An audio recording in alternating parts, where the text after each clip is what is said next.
يأتوك رجالا وعلى كل ضامر يأتين من كل فج عميق. Ketika itu Nabi Ibrahim alaihissalam diperintahkan oleh Allah subhanahu wa ta'ala, wa'adzin binnas, dan ajarlah semua bil haji, untuk melakukan ibadah haji. Jadi kami pun difajin amik, dari seluruh penjuru dunia untuk datang untuk melakukan ibadah haji. Jadi sejarahnya haji ini bukan sejarahnya hanya kepada Rasulullah SAW nisbahnya, tetapi dari Nabi Adam alaihissalam disempurnakan oleh Rasulullah SAW, di mana Rasulullah melakukan ibadah haji dengan kesempurnaannya.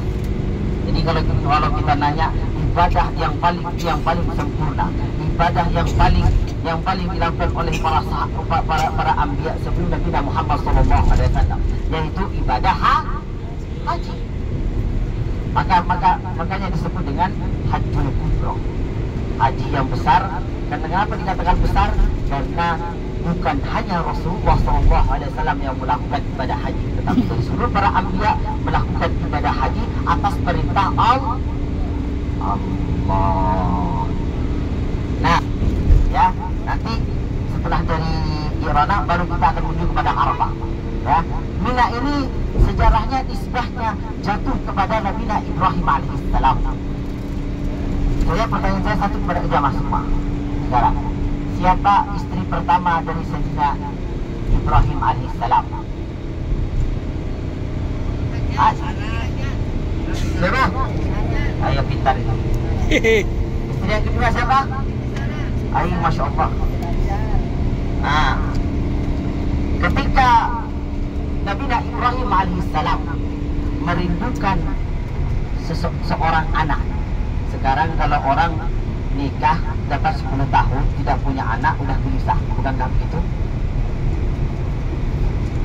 Bukan. Nabi Ibrahim alaihissalam, beliau ini sampai menunggu anaknya ini begitu lamanya, sampai bertahun-tahun atau berpuluh-puluhan tahun, bahkan ada dalam kitab menjelaskan ratusan tahun menunggu anak tercintanya ini untuk lahir, untuk mengandung istrinya.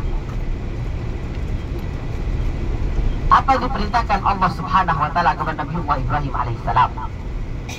Allah tidak merintahkan Nabi Ibrahim untuk beli serbuk kurma. Ini kata Ustaz Madi tadi suruh beli serbuk kurma. Tapi Allah tidak merintahkan Nabi Ibrahim alaihissalam, belilah engkau Ibrahim serbuk kurma biar cepat punya anak. Ini ikhtiar yang paling indah, ya, ikhtiar yang paling indah untuk laki-laki. Tapi untuk perempuan sakit hati. Hah? Diteruskan nggak ceritanya, Bu?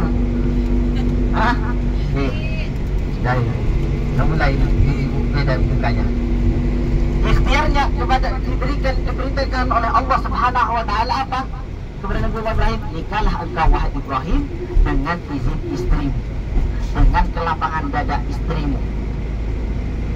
Nikahlah Nabi Ibrahim alaihissalam dengan Siti Hajar. Ketika beliau sudah menikah, maka Allah langsung memberikan 2 orang anak yang saleh, dan yang semuanya dua-duanya anak-anak saleh. Ya, dua-duanya anak saleh. Siti Hajar melahirkan Nabiullah Ismail alaihissalam. Siti Sarah melahirkan siapa? Nabiullah Ishaq alaihissalam. Itu kalau istri pertama Siti Sarah ini ikhlas karena Allah, maka Allah akan kasih langsung tanpa Siti Sarah minta. Dua-duanya langsung hamil barengan. Bayangkan, barengan. Tetapi ketika sudah beranjak dewasa, Allah minta kepada Nabi Ibrahim alaihissalam, ya Ibrahim, engkau sembelih anakmu di dalam mimpinya Nabi Ibrahim alaihissalam. Ini seorang bapak yang begitu bijaksana. Ketika ada wahyu Allah kepada Nabi Ibrahim alaihissalam, apa dikatakan Nabi Ibrahim? Langsung menghadap kepada anaknya, wahai anakku, aku diperintahkan oleh Allah Subhanahu wa ta'ala untuk menyembelihmu. Bagaimana menurutmu, wahai Ismail? Nih, jawaban Ismail yang luar biasa. Faf'alu ma tu'maruna fa innahu amrullah. Lakukanlah apa yang dimestinya ya wahai ayahku.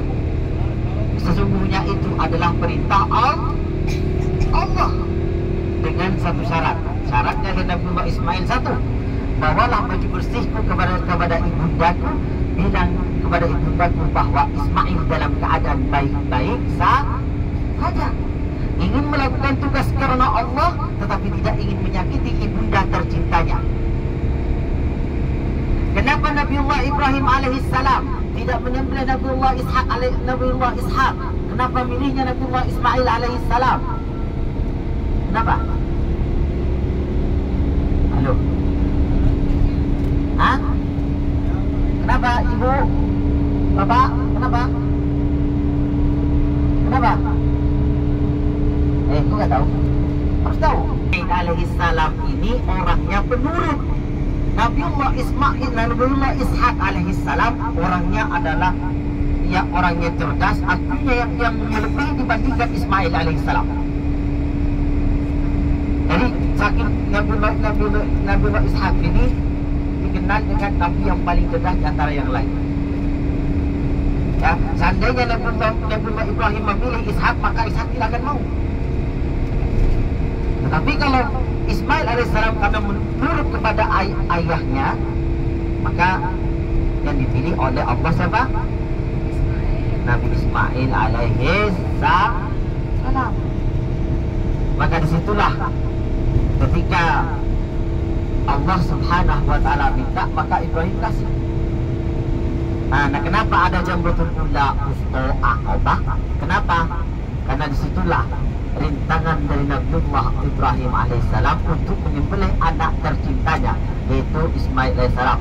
Ketika jalan dari Ardi Makkah, dari tanah haram Makkah menuju ke tempat Mina itu, digodalah oleh setan.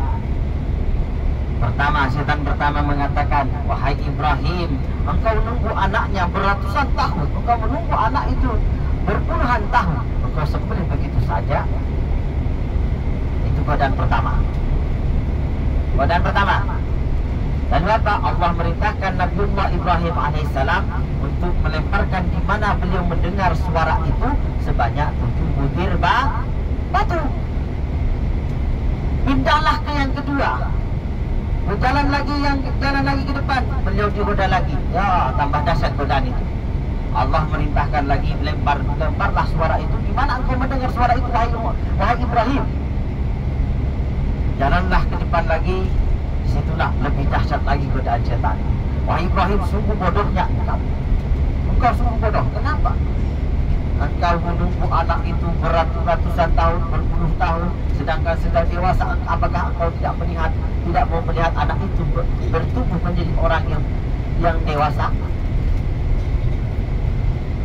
Disitulah Nabiullah Ibrahim alaihissalam diperintahkan oleh Allah subhanahu wa ta'ala untuk melempar di mana suara itu terdengar. Maka sejarah Nabiullah Ibrahim alaihissalam berada di tempat yang namanya Mina. Nah, setelah itu Nabiullah Ibrahim naik ke atas gunung. Naik ke atas gunung yang disebut dengan Jabal Qurban. Ya, Jabal apa? Jabal Qurban. Nah, dari situ Jabal Qurban inilah Nabiullah Ibrahim alaihissalam melakukan tugasnya sebagai hamba Allah yang cinta kepada Allah, yang sayang kepada Allah, yang ingin menukarkan hidupnya untuk Allah. Saat itulah ketika Nabiullah Ismail alaihissalam ingin disembelih, pisau itu tidak mempan. Ketika ditaruh kepada lehernya Nabiullah Ismail alaihissalam, pisau itu tidak bisa melukai sedikit pun Nabiullah Ismail alaihissalam. Ketika dicoba ke batu itu langsung pecah. Lalu Nabiullah Ibrahim alaihissalam berkata, wahai pisau, apakah engkau tidak mau aku melakukan tugas sebagaimana sudah ditentukan oleh Allah subhanahu wa ta'ala? Apa kata pisau itu?